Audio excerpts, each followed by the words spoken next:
জয় রাম, জয় গুরু, নমস্কার। গল্প কথায় রাম ঠাকুর চ্যানেলে সব বন্ধুদের স্বাগতম। বন্ধুরা, আজকে আমি ঠাকুর ভাগ্য সম্পর্কে কি বলেছেন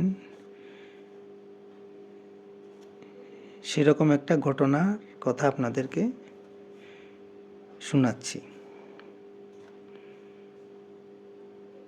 শ্রীযুক্ত ফণী মালাকার মহাশয়ের কন্যা দীপ্তি মালাকার এই ঘটনাটির উপর আলোকপাত করলেন। দোল পূর্ণিমাতে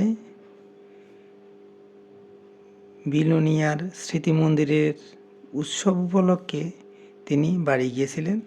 তখন তার জেঠিমার নিকট এই ঘটনাটি জানতে পারেন।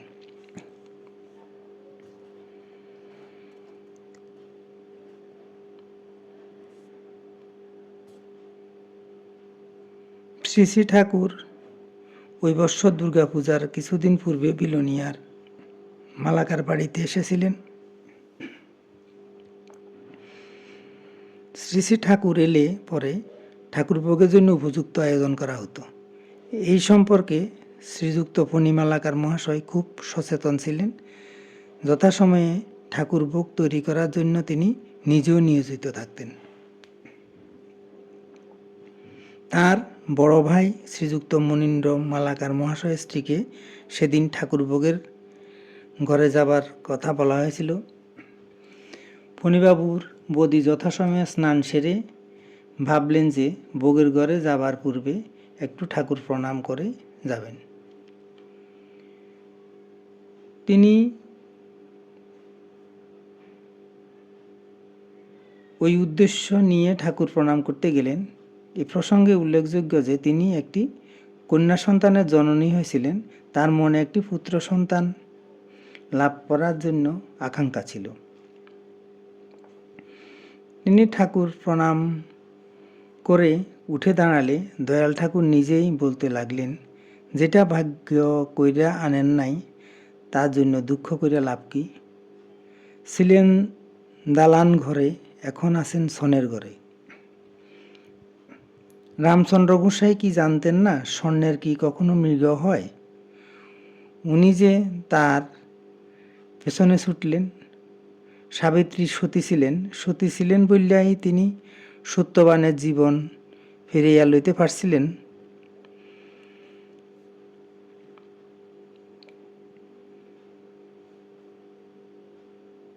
একজন গুরুভাই ঠাকুর দর্শন করার জন্য এসেছিলেন।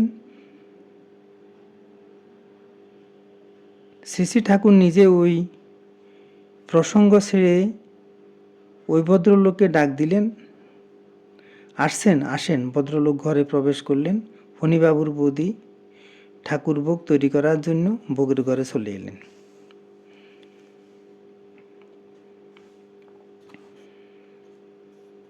কিছুদিন পর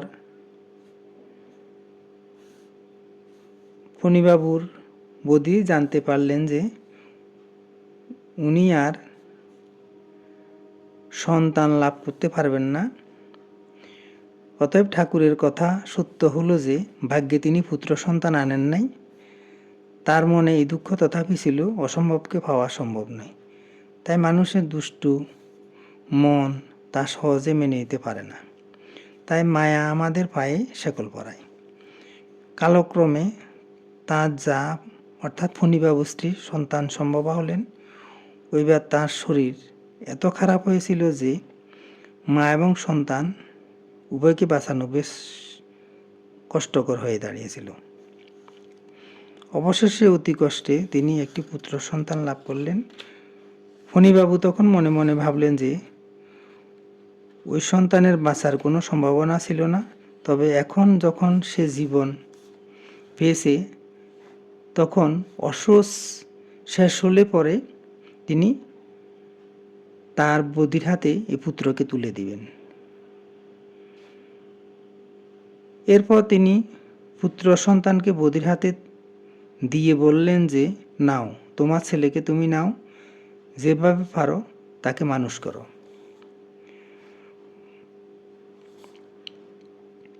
বৌদির হাতে ওই পুত্রকে দান করে ফণীবাবু পুত্রের প্রতি নিষ্কাম ভাব অবলম্বন করেছিলেন, তার বধূও ওই পুত্র লাভ করে প্রাণাধিক মাতৃস্নেহ দিয়ে ওকে লালন পালন করেছিলেন। ভাগ্যবশে সেই ছেলে বিএ পাশ করল, অতঃপর চাকুরি পেয়ে নাগাল্যান্ডে চলে গেল। সেখানে একটি পাহাড় থেকে নিচে পড়ে তিনি খুব আঘাত হয়েছিলেন এবং এর প্রায় 6 মাস পর দেহত্যাগ করেছিলেন। এভাবে একটি জীবনদ্বীপ নিভে গেল। দীপ্তি মালাকারের জেঠিমা বলেছিলেন যে ঠাকুরের কথা সত্য। তিনি ঠিকই বলেছিলেন, যেটা ভাগ্য করে আনেন নাই তার জন্য দুঃখ করে লাভ কি। প্রকৃতপক্ষে ঠাকুর কত সত্য, আর আমাদের দুষ্ট মন কেবল মিথ্যার আলোয় মোহিত হয়। তিনি নিজের কপালে হাত রেখে বলেছিলেন, এটাই আসল, অর্থাৎ ভাগ্যই বলবান। শ্রী শ্রী ঠাকুর এই ভাগ্যের কথা অনেক জায়গাতেই বলেছেন। তিনি বলেছেন, ভাগ্যকে মান্য করতে হয়। প্রকৃতপক্ষে ভাগ্যে যা আছে তা অবশ্যই হবে। কর্তা হয়ে ভাগ্যের অতিরিক্ত কিছু করা সম্ভব নয়। বন্ধুরা, আজ এই পর্যন্তই। এখন আমি শ্রী শ্রী ঠাকুরের একটি বাণী পড়ে আপনাদেরকে শোনাচ্ছি। ঠাকুর বলেছেন, ভগবানের উপর ভার রাখিয়া চলিতে থাকো, তিনিই বিপদের বন্ধু।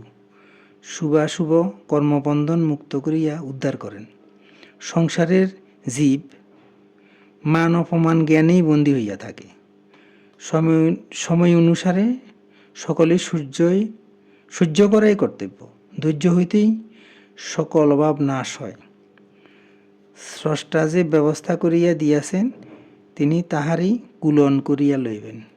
বেদবাণী 1। বন্ধুরা, আগামী দিন আবার শ্রী শ্রী ঠাকুর সম্পর্কে গল্প বাণী নিয়ে আপনাদের সাথে থাকব। চ্যানেলটি যদি আপনাদের ভালো লেগে থাকে তাহলে সাবস্ক্রাইব করবেন, আর নতুন বন্ধু হলে পাশে থাকবেন এবং আরও নতুন নতুন গল্প পেতে সাবস্ক্রাইব করবেন। বেশি বেশি শেয়ার করবেন, লাইক কমেন্ট করবেন। ধন্যবাদ, ভালো থাকবেন। জয় গোবিন্দ, গুরু কৃপায় কেবলম।